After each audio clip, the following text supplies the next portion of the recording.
To discuss this, I'm delighted to welcome the brilliant political commentator, founder of the Daily Skeptic website, which I read every day, and the Free Speech Union, as well as being associate editor of The Spectator. He's got more gigs than I have. It's Toby Young. Hi, Toby. Hi, Mark.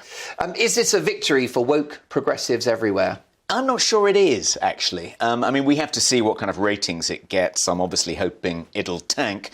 But in a way, it's almost like a parody of wokery. You know, to present themselves as victims. This is the name of the game if you're in the woke business. You need to present yourself as a poor, beleaguered, put-upon victim. And here are Harry and Meghan throughout this documentary essentially whinging about being victimised. You know, they're the victims of the royal family, which is institutionally racist. They're the victims of the voracious tabloid press, which is constantly invading their privacy, though it's a bit odd. You know, they've basically made their version of Keeping Up with the Kardashians, so complaining about invasion of privacy seems a little rich. But nonetheless, they maintain a kind of poker face and claim to be victims. They claim in this documentary to be oppressed by the forces of patriarchal, racist, colonial, etc. And yet, you know, here they are. Their net worth is probably approaching $100 million. They're going to get another $100 million for this documentary. They jet around the place in private jets, as you said. They have homes all over the world. They live in this fabulous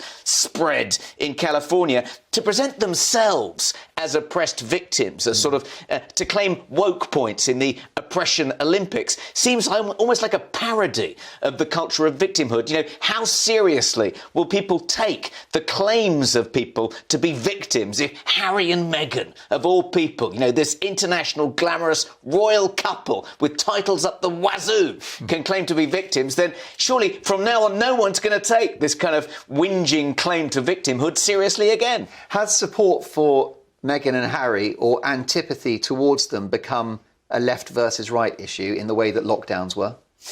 I'm not sure it is. I mean, I think they have become a kind of talismanic couple in the culture wars. The Guardian are all over Meghan Markle like a rash, aren't they? And, you know, I feel almost a bit sorry for those progressive publications choosing Meghan as their champion. I mean, she's going to disappoint them. You know, she's about the least credible champion of kind of wokery that you could possibly find, because she's led a life of such extraordinary privilege. I mean, the problem, I think, with taking them seriously, taking them morally seriously, and taking their condemnations of British society and the royal family seriously, is that you know, they kind of lack credibility. You know, they sort of complained that they had all these responsibilities they needed to discharge. They had to go on walkabouts. She had to learn how to wave and how to curtsy. She never had a moment to herself. She had to constantly think about what she was wearing, didn't want to clash colours with what the Queen was wearing. It's like, oh, woe is me, all the terrible... But, you know, to paraphrase Spider-Man, with great privilege comes great responsibility. You know, if you're going to live this extraordinary life, be given hundreds of thousands of pounds, grace and favour cottages, you know, paid to get out of bed in the morning, well, you do have to do a couple of these things now and then that you might not find particularly convenient. With great privilege comes great responsibility. She knew that going in. Why is she complaining?